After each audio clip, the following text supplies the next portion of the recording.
Hey guys, this is a message brought to you from fullsales.org, and today we're going to tell you how to get your Pell Grant approved. The first thing we want to remember when we're applying for a Pell Grant is that we want to file as soon as possible because students of lesser need who apply before students of greater need have the advantage. Typically, the awards go out as quickly as possible, and those who apply first get it first. When those funds run out, they're completely gone. So what you want to do is you always want to apply as early as possible, and you want to remember that just because you're accepted does not obligate you in any way to participate in the program. Also, as a general rule, you're going to want to keep your EFC below $5,273. That is your expected family contribution, and that number needs to stay pretty low for you to get approved. Also, remember all of your deductions. These are your deductions to your income, and don't be discouraged if you feel your income's too high to qualify. Most awardees have familial incomes in excess of $75,000, and that is regardless of their deductions. They could gross quite a bit more, but basically, don't be discouraged by that. You could deduct things such as alimony, child support, moving expenses. The list is too extensive to go on in this video because this is going to be the short video. The last one was way too long. But everything from tuition and fees to combat pay, there's simply too many to name.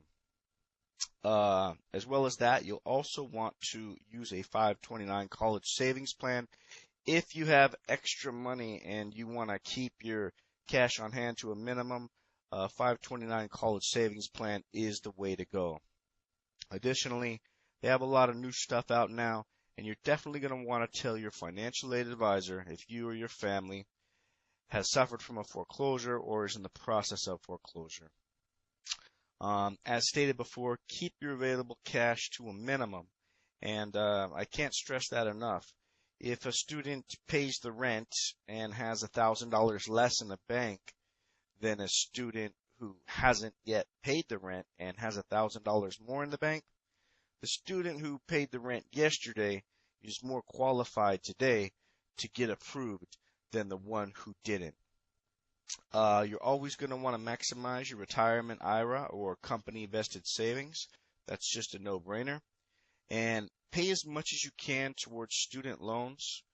Once again, that's just to lower your income. The more you're paying towards your student loans, the less income you have. Do not overstate your income.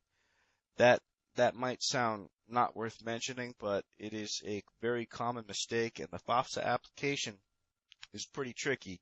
It's really designed to disqualify you as opposed to qualify you, and one of the main things people do is that they confuse their withholding from the W-2 with the amount of taxes paid, and they are just not the same thing.